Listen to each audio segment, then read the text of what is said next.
Доброго дня, шановні глядачі. Поки на дворі дощ, вирішив подивитися до однієї такої проблеми. З самого початку в мене був з лівої сторони такий стук. Стук, як в тракторі великому. Я знав, що це таке, але вирішив щось з ним зробити. Покажу, що за стук. Буде видно чітко, ось, дивіться. Ходить полуось. І от коли вона в такому положенні, десь на поворотах чи на скачках, такі вертикальні стуки.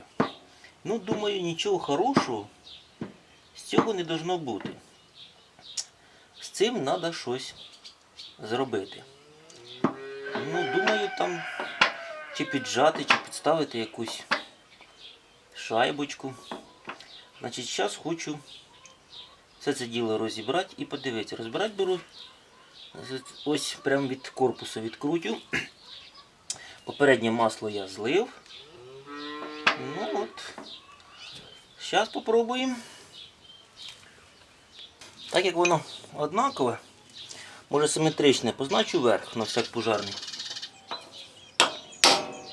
Все. Насічка вверху, щоб я не попутав вверх-вниз. Тут мені не до чого.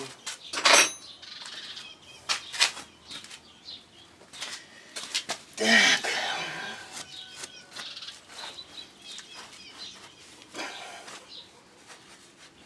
Щоб поменше грязюки туди попало.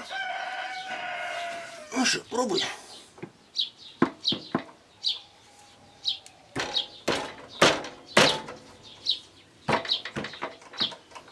Щось хитається.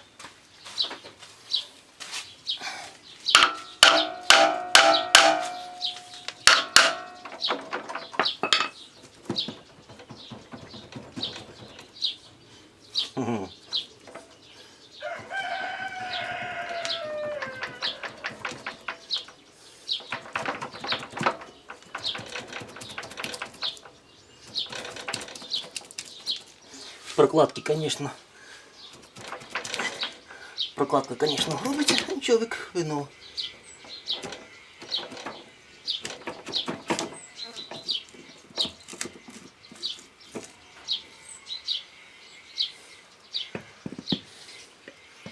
Так, от такий. Бачите, де ходить? Так.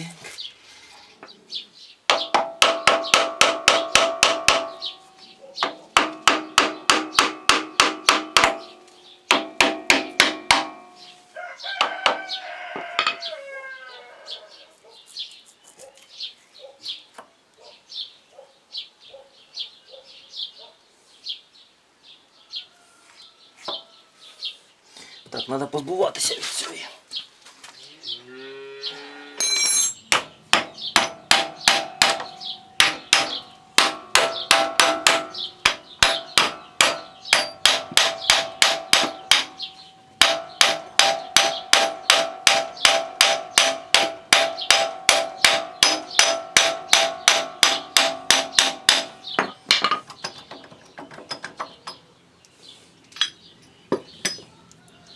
Так.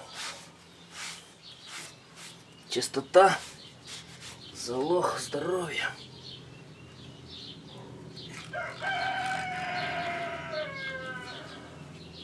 Так, у нас тут сальничок ось є.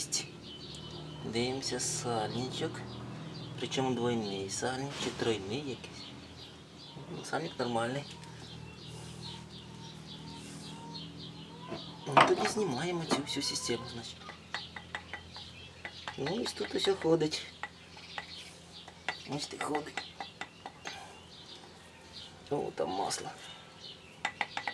Я буду розбирати, що так.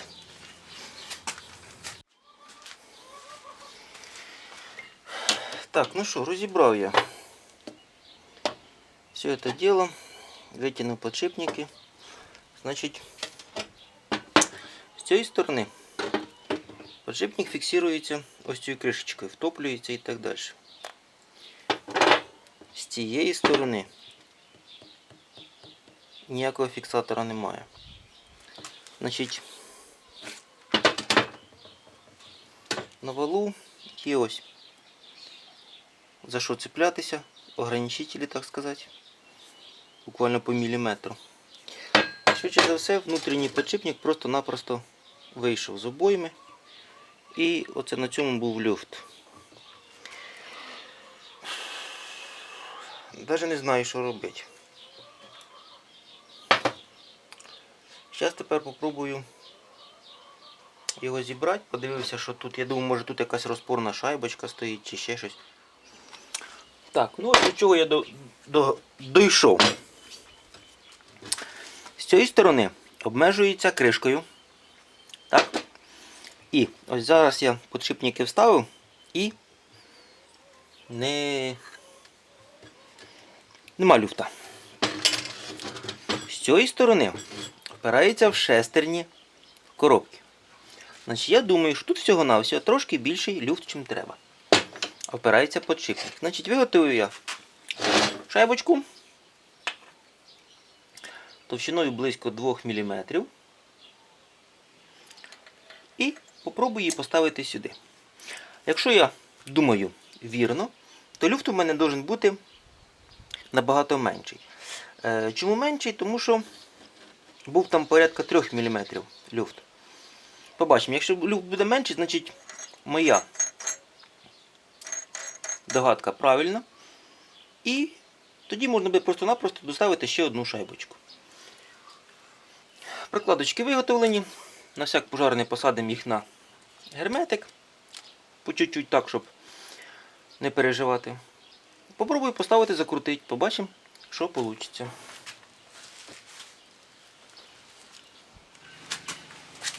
Ну ось, якщо в зібраному стані, то ніяких люфтів немає.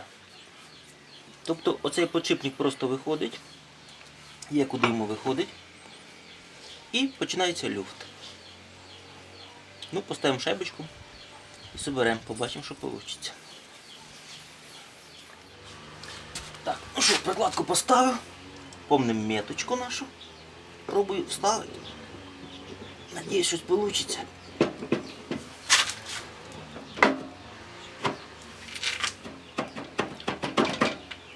Ой, хе-хе. А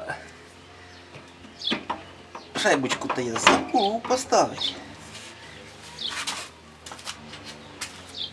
Так, ставимо шайбочку.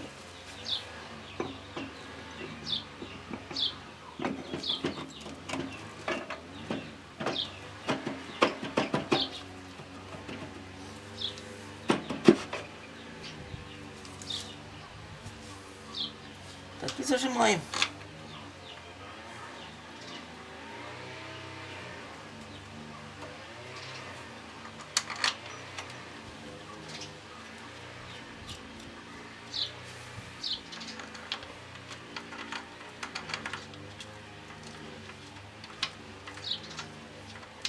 Так, у події люфта ніякого не должно бути.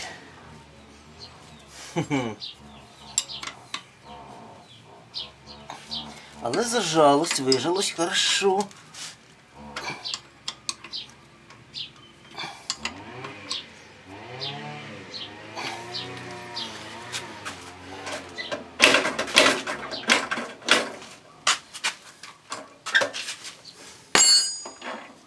Крутиться. Ніде ні за що не цепляється. Ну, нормально, мені кажеться.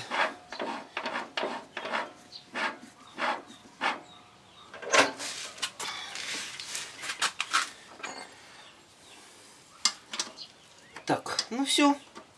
Зажмемо, соберемо і попробуємо. Значить, зараз я тоді планую, мабуть, трошки проїхатися. Побачимо, що воно побуде.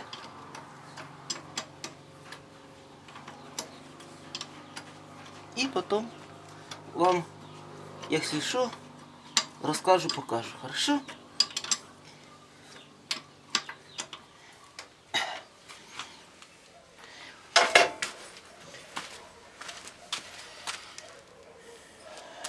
Так, проїхав я близько кілометра. Колесо працює нормально. Питань ніяких. Зараз побачимо, чи воно двигається, чи не двигається.